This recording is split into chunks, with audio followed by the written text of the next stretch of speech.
Sup, y'all? Bring you guys another video.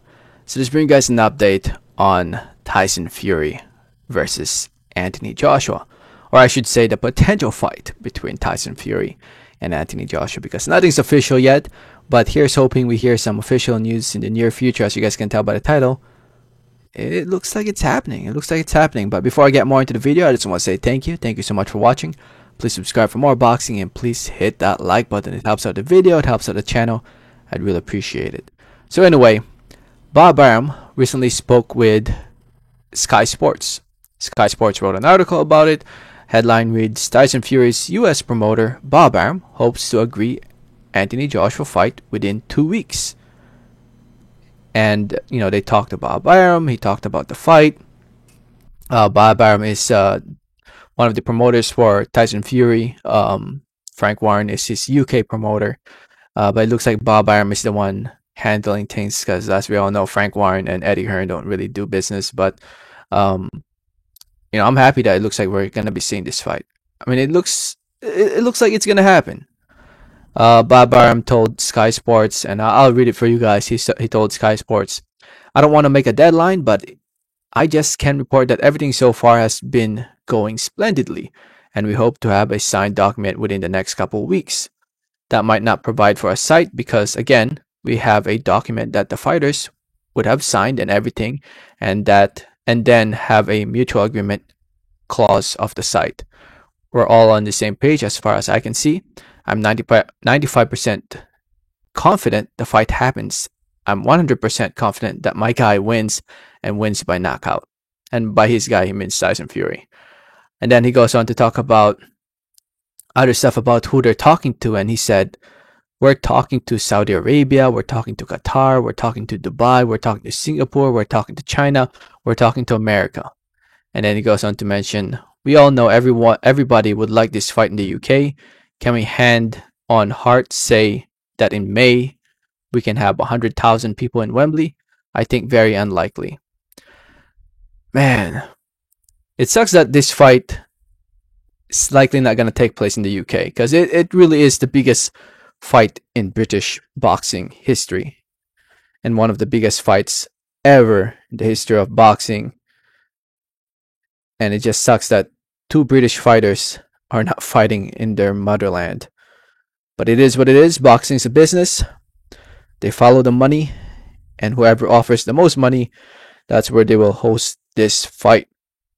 I'm hearing that both fighters could possibly make up to $100 million because of the money that's involved in this fight. That's a lot of money. Both fighters could possibly retire after this fight. Who knows? I mean, Anthony Joshua recently came out that he says he has 5 years left. That's pretty cool. I think 5 years is actually a pretty long time. So I'm looking forward to seeing how those 5 years will be soon for Joshua. As for Fury, who knows? Who knows how long Fury will last? I mean, there are times where he talks about retiring. There are times where he's not. So who knows? But you gotta love the story when it comes to Tyson Fury, man. His comeback after what he's been through, and his win against Deontay Wilder. And if he wins this fight, holy cow, just imagine the story, man. One of these days, there's going to be a great movie about it. If he beats Joshua. I mean, the Deontay Wilder situation was already pretty damn good of a story to begin with. But, man, for real, these two guys are very popular. They're both supported by the British boxing base. They're very popular around the world. Fury did 1 million pay-per-view buys over here in the States with Deontay Wilder. Joshua fought here in the States with Andy Ruiz, that even though he lost, that caught a lot of attention. And it looks like wherever they fight, whether they fight in these places that Bob Arum talked about, in Asia or in the Middle East or in the US, it seems like wherever they fight, from what I've read, the date and time will benefit the UK British fight fans. It seems like that's what they're planning to do. They're planning to put this fight in the early afternoon, so that at nighttime in the UK, the British fight fans will be able to watch this fight. And it's gonna be a big fight. It really will be. It's just unfortunate that we're currently going through a pandemic that um, prevents the British fight fans from enjoying this fight live in person. But I guess we'll all be enjoying it in TV anyway, right? Because I'll be watching on TV.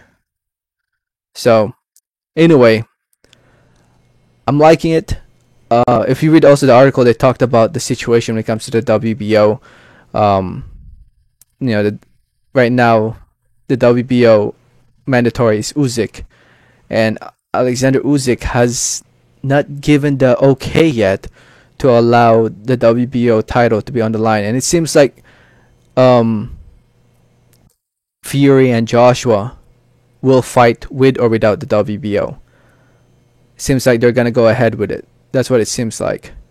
And I think I read somewhere that Eddie Hearn might try to convince Usyk to fight Joe Joyce for the interim title, for an interim version, and the winner will be the interim champion, so that Fury versus Joshua will be for the WBO title. Who knows if that will happen? We'll see. I mean, I guess we'll find out in the near future.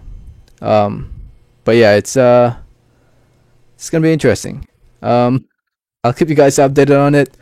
Uh, I'm liking it. I'm liking the news about this fight happening. I mean, with or without the WBO title, we all know that this fight is for undisputed status. I think we can all agree on that. But we'll see. I'll keep you guys updated on it. Let me know your thoughts in the comment section below. Thank you so much for listening and watching. Don't forget to hit that like button if you haven't yet. Please don't forget to subscribe if you haven't yet. Peace, and like always, have a great day. Alright, thanks.